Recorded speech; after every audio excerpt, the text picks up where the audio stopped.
G'day everyone, welcome back to the Raw Rugby Podcast. I'm Christy, Doran, and joining me today to run you through all of the Super Rugby Team 4 news, Round 4 news, is Nick Wasiliev. Nick, good to have you join the pod again. Cheers, thank you for having me. It's becoming a real challenge to tip this year, isn't it? Super Rugby Pacific, it feels like a enigma wrapped in a riddle. We said the Tars would win last week and they didn't.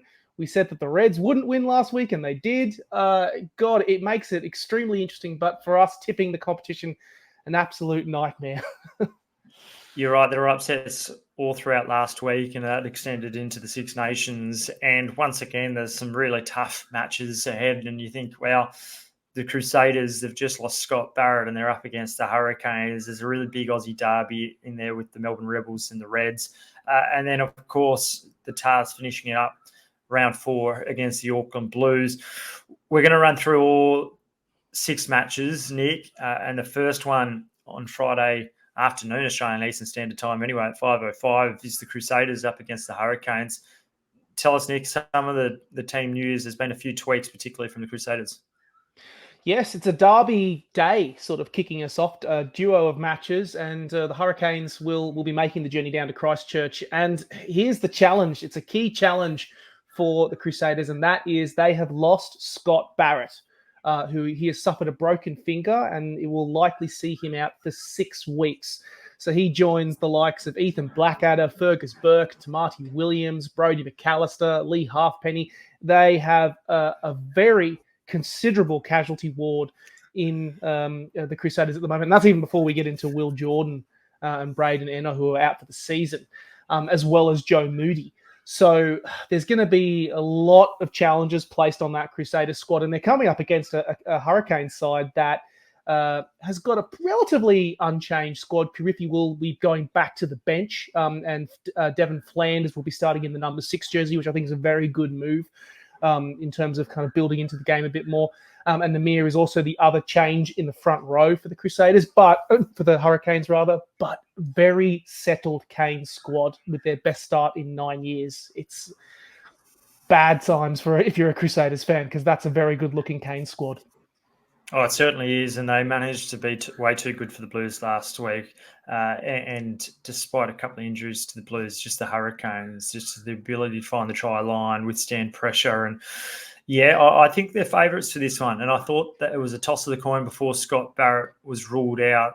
His blow, his injury absence is going to be a huge one. And you feel a little bit for Rob Penny after 3 defeats, the worst start for the Crusaders since the inaugural season right back in 1996. So I'm tipping the Hurricanes. However, I think the Crusaders, Ryan Crotty back onto the bench, he'll bring a lot of experience. Owen Franks off the bench. If there's a team that knows and that has managed to find ways to win in past years, it's the Crusaders.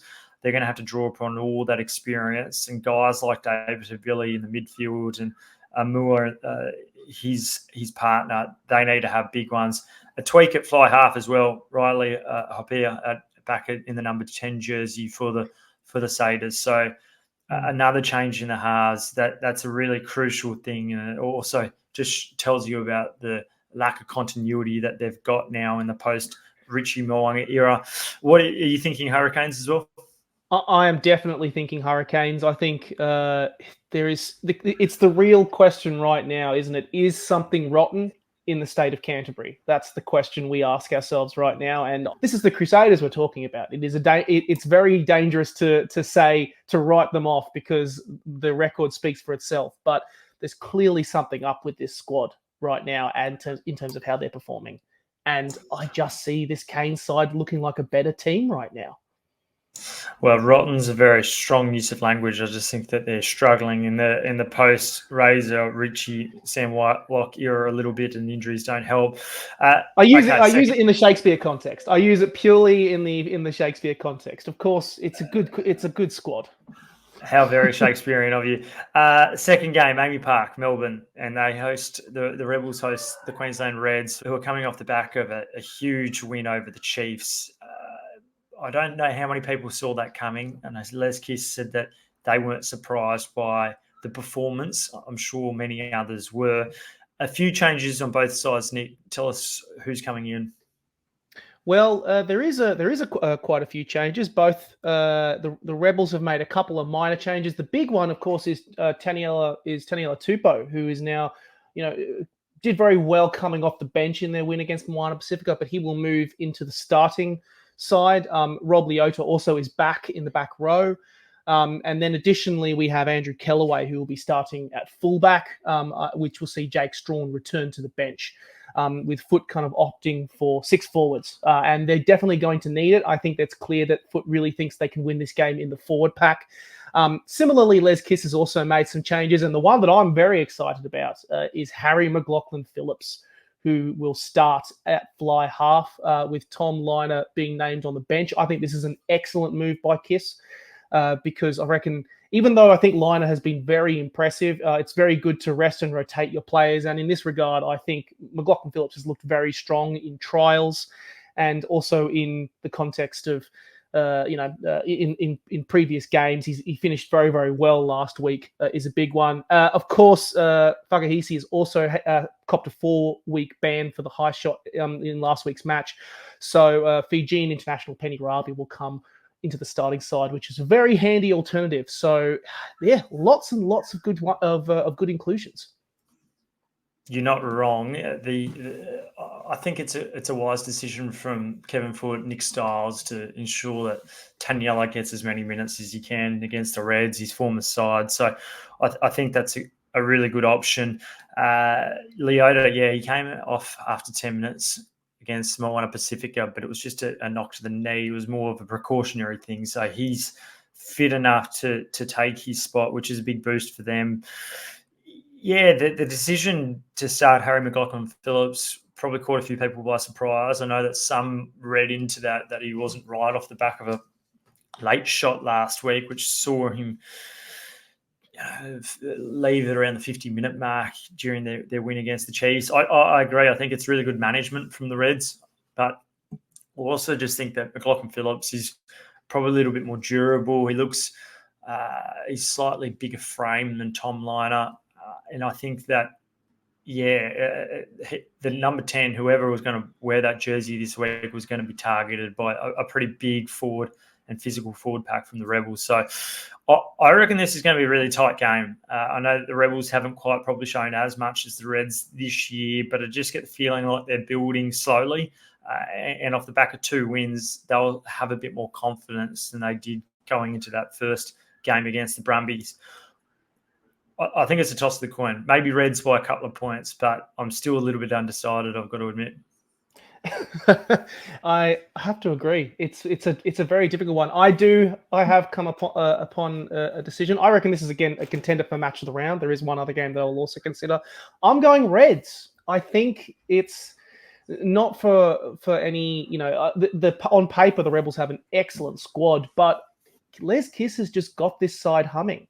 They're looking very strong, but what was particularly impressive is every person does their particular job brilliantly. They know how to do their jobs and get that done. And the real question that is going to be posed to Kiss's side this week is those back-to-back weeks of very tough games going to come back to bite them? I think that is the key question they need to answer, because the Rebels have it in them to knock back this Red side if they're not performing at their top level. I think the Reds can do it. I think that they've got it in them to win it, but it's the right problem to have these two sides looking very strong. Yeah, the other key good points to be able to keep that momentum and keep being mentally strong enough to go and again, particularly after a couple of big games against the Kiwis. That's a difficult thing. I think the centres matchup is going to be really interesting, because you've got Felipe Danguno, who shifted back into the midfield. He was particularly effective on the ball for the Rebels last week against Moana Pacifica. A couple of steals he made. But the Reds, no Hunter Paisami once again. Jordan Bataille will come off the bench after missing round 3 because of a concussion. But Josh Fluke, Isaac Henry, another opportunity for them to just settle things down. They've played alongside each other for a while. Henry's had his own injury issues in the past.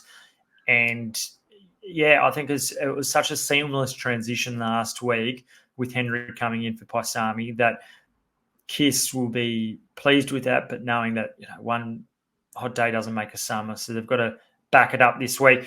Okay, third game. It's a bumper Friday night again. Spare a thought to those that are writing match reports. The Western Force Moana Pacifica. It's a big game for Simon Cron. I think it's almost must win for them because off the back of 3 defeats to start the season, a couple of games that they've let slip through their fingers up against an improving Moana Pacifica side. They've got to make a statement at home and fire a shot right now. It is must win. No hyperbole. The Western Force have to win this match. If they are genuinely serious about making finals, they have to perform here. That when they've been on form, the Force have looked very good. They've challenged some very good sides. The Brumbies have a lot of depth. The Rebels have a very good side, and they have challenged both those sides only to fall away in the back half of matches. And persist. And if that continues to happen, it's not going to be acceptable. So they have to win here. Big loss for them in Michael Wells, who I think is probably one of the more underappreciated players in that squad, who is out with a knee injury for them. But a very talented player in Tim Ansey comes into the starting side, as well as Reed Princep, who has kind of joined the Force. He's an injury cover, which goes to show how bad their casualty ward has been, who will also be brought into the bench. I think a very smart decision by Cron here is to make Isaac Fines-Liliawasa start with White coming off the bench. I think that's a very, very key. Cron's clearly trying to address those issues of not finishing those games well, and having a very experienced head coming off the bench will be critical for them. And I think this is a very good move on his part, particularly when you look at Moana Pacifica. And the key change that they have is that they've got the likes of Julian Savia, Christian Liliafano, and Takobi Kepu all starting in that side. So I think Moana are sniffing a win here. They sniff an opportunity to grab a win away from home. And I do back the Force to be able to finish this game, considering Moana's bench. I think the Force can win this one. Yeah, look, Cristiano Lofano returns to the 10 jersey for the first time. Sikopi Kepu, as you made mention, he also starts. It's his first start in more than a year. So good to see the old veteran Aussie duo back up against another Aussie derby. It almost feels like an Aussie derby given those kind of figures there. But you're right, it's really important for both these two teams. I'd very reluctantly and hesitantly go the Force, but I like just the fact that there's only been a couple of changes, and to me that's a really big thing. Just trying to get some stability into the team, and Ben Donaldson's probably been the most impressive 10 to start the year from an Australian perspective. He's got an opportunity to continue that partnership with Max Bury, who's at 15, who'll continue to pop up at 10. But I think it'll just be one in that tight 5 battle. And the fact that there's not a change in that Force tight 5, I think can be a really, really big and significant thing. They need to fire up, and they've got to go again. Medrano's probably the key for me, I think, and perhaps just even the line-outs. Moana struggled there last week. There's a really big responsibility for Tom Horton. I'll go the Force by 5 points, but maybe that has more to do with playing on home turf than anything else. Yeah, I agree. Definitely. There's stability there, and when they've looked good, they've looked good. So hopefully they can build on that. Okay. A Super Saturday, 3 matches. The first one's a cracker, under the roof, Forsyth Bar Stadium in Dunedin, the Highlanders up against the Brumbies. I'm really excited about this clash. Every time I see a match under the roof there, you love to see the footy because it's generally really attractive. Can the Brumbies, I know that they've won 2 of their first 3, that they managed to scrape over the line against the Western Force, can they kind of re-establish their mojo, find it again? Because the Highlanders have started the season quite impressively. Well, they have to, because if they churn out, I actually think if they churn out another performance like they have in previous weeks, the Highlanders are going to win this game, because the Highlanders are looking very strong, and again, similar to the Reds, they're doing their small jobs very well. They're targeting particular positions very, very well. it is very clear, though, that Larkham really wants to shake things up. He's moved a whole bunch of experienced heads to the bench, most notably Lockie Lonergan and James Slipper, which hopefully he wants to try and make sure that the team finishes the game very well. Bringing Blake Shoup and Billy Pollard into the starting lineup, as well as Caden Neville, who will start. He's been coming off the bench for the last little while. Jerome Brown's in as well. Interestingly, for the Highlanders, a very key change or swap, which is Reece Patchell, who has looked fantastic for the men from Dunedin, will be rested, with Cam Miller starting at the number 10 jersey. So, I mean, Miller has looked promising. He's a very exciting player. Just the question is, can he fill the boots of that experienced head that Reece Patchell has? It's very minimal changes for this Highlanders side, and that worries me, because if the Brumbies can't perform, then I can see the Highlanders winning this. Yeah, I've got to say, I'm surprised by the changes at 10 with Reece Patchell getting a spell. Generally speaking, I can cop that, but I just think it's a big one. He's a Welsh international. He's played a lot of rugby. I don't know if this is the right week to be resting it. I was sensing that the Highlanders could get one over the Brumbies, but I just think with that change, that's a really significant one. And I'm going to go the Brumbies. I like the fact that there's probably a bit more physicality in the side there this week with Jerome Brown at 7 and Caden Neville coming in as well into the tight 5. I think that starch has been missing from the last couple of weeks. Having Slipper and Lonergan come off the bench, those two add a lot. And then even Ollie Satsford, he's a guy that I don't think is necessarily a 12 in this modern kind of era to start the games, but off the bench, I think he can add a lot. I'm going to go the Brumbies by 5 points, but I think it's going to be a really, really good game. Tom Hooper at 6 as well. I think he's definitely a back row. He's got to stay clear of the second row for the time being. Here's an opportunity for Ryan Lonergan, Noah Lolosio to get back to start firing some shots. They're an experienced combo. They've got to be able to lead this Brumby side around the park. Yeah, they have to fire. Again, it's kind of in a similar position to the Force, even though they do have some wins to show for it. I don't know why, and I hope this prediction ages like milk, like sour milk. But I don't know why I'm saying the Highlanders right now. I just feel like it's a hunch more than anything else. Well, as a Brumby supporter, I know you're a Brumby supporter. I'm surprised to hear that, but fair play. Fifth game, the Chiefs and Fiji. I don't think we need to talk too much about this one, but it kind of I get the sense that the Chiefs, off the back of a defeat, going back home to Waikato, up against a Fijian side that doesn't notoriously travel very well. I feel like the Chiefs, this could be a game where they put a pretty big score on the opposition. I certainly hope not. There is a couple of changes for that Chiefs side, most notably a return of an All Black in Josh Lord, as well as a rookie Tom Florence who's coming in as well. I'm hoping for a good contest, but the Drua right now haven't proven themselves as being capable of traveling on the road. And with the Chiefs playing as well as they have, even despite the loss to the Reds last week, I don't see them losing this game in Hamilton.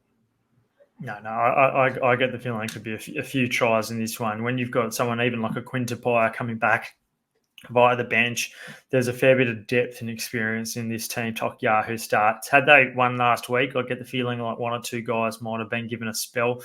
That's not the case after losing, because these are the sorts of games where you need to win, and you probably need to get a bonus point, to be honest.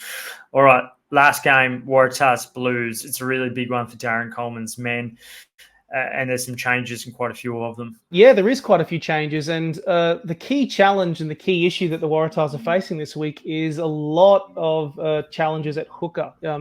We've lost Vaialanu, who is out for this clash. So Darren Coleman has had to do some digging. He'll have Julian Heaven, who will start in the hooker position. But we have a two Blues player in the form of Jay Fono Kalafi. I'm hoping I'm pronouncing that correctly. Who will be coming into? He'll be kind of coming in as an emergency cover. coming off the bench. Obviously, I think Coleman has made a good decision here to put a lot of experience onto that bench to try and cover that. So Angus Bell will actually be on the bench with Hayden Thompson-Stringer making the start.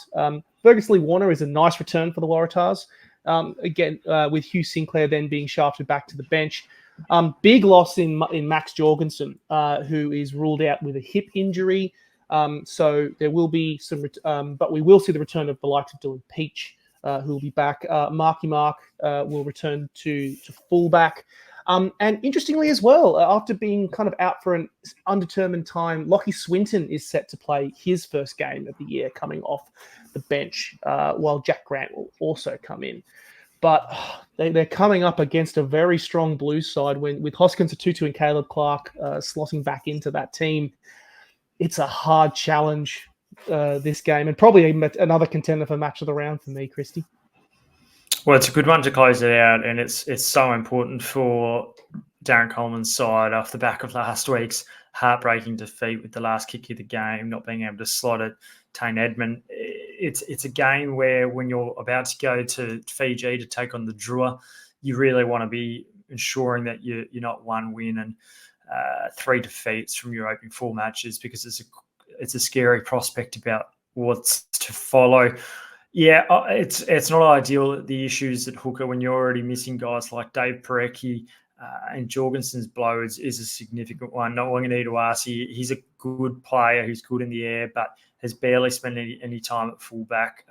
The rest of the back line's pretty settled, which is a helpful thing, and as is the forward pack too. But yeah, it's one of those ones where you've got 2 hookers that have got less than 5 games of experience under their belt up against a really strong-looking Blues team.